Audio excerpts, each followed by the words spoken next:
Well, from the yesterday's test, uh,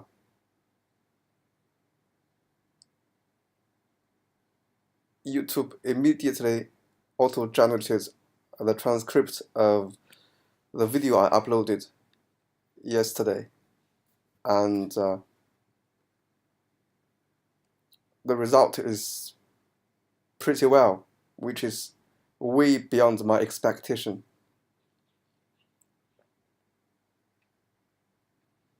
So I have read 20 sentences, and there are only 10 minor mistakes, and most of them recognition failure. It's only the format, like singular format and plural format. It's not the words. It's not the word.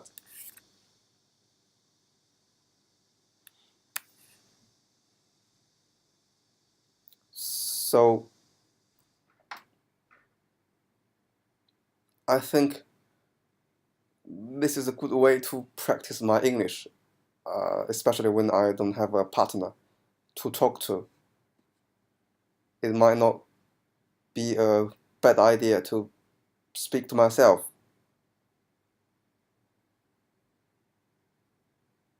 And recording video,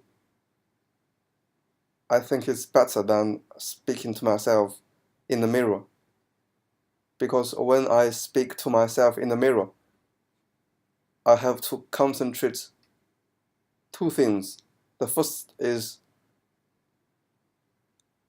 what I am going to say, and the second is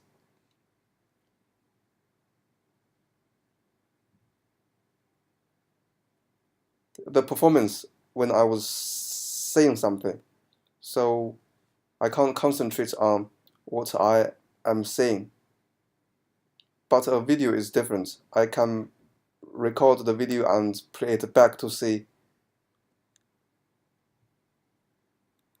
the performance when I was speaking. So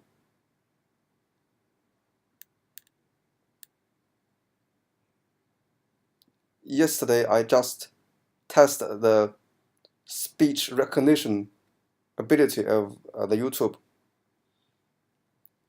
and well, I have to say it is amazing, and I am confident with my pronunciation too. So today I want to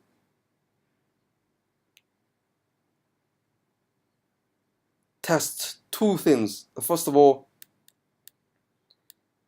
I will play an audio that's spoken by a native speaker, uh, uh, uh, an audio of an article from New Concept English.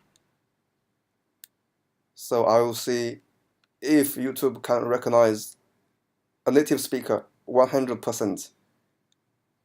And then I will read the same article and see how many or how much can YouTube recognize my pronunciation.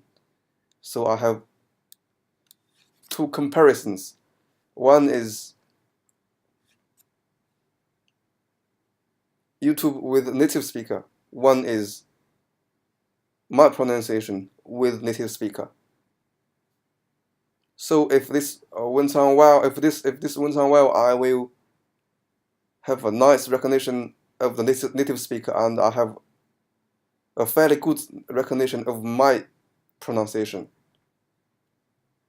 So the article is about 2 minutes to read, and the PT read aloud will give you a 30 seconds to read, so it is 4 times as long as the real test. just for your information. And here we go.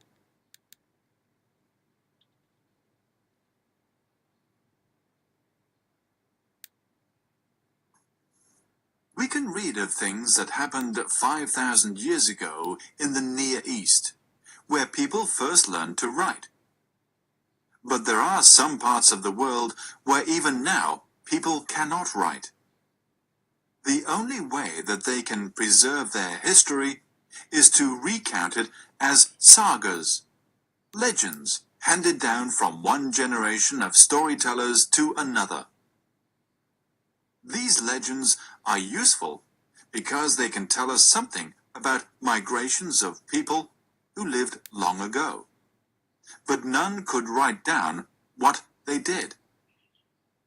Anthropologists wondered where the remote ancestors of the Polynesian peoples now living in the Pacific Islands came from. The sagas of these people explain that some of them came from Indonesia about 2,000 years ago. So archaeologists have neither history nor legends to help them to find out where the first modern men came from. Fortunately, however, ancient men made tools of stone, especially flint, because this is easier to shape than other kinds. They may also have used wood and skins, but these have rotted away. Stone does not decay, and so the tools of long ago have remained, when even the bones of the men who made them have disappeared without trace. So that's the audio. And next, I will read the article myself.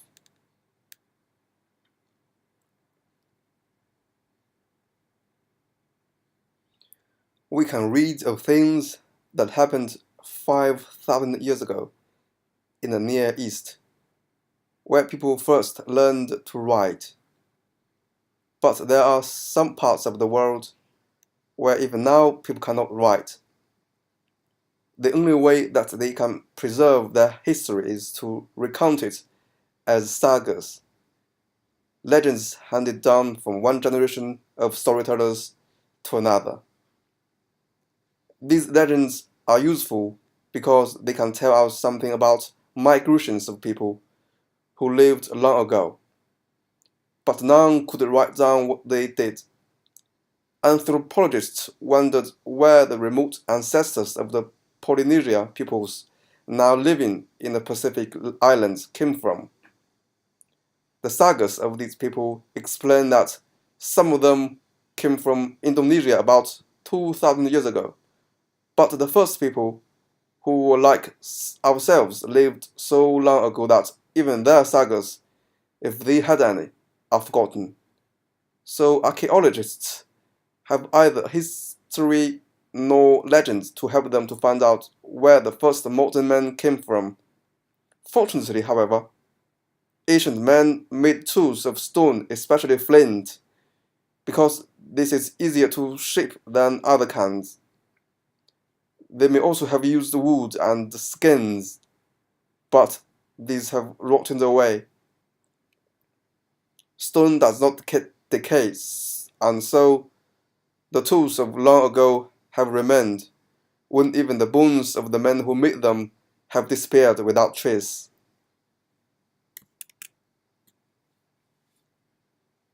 So that's all for today's recording, and I will upload the video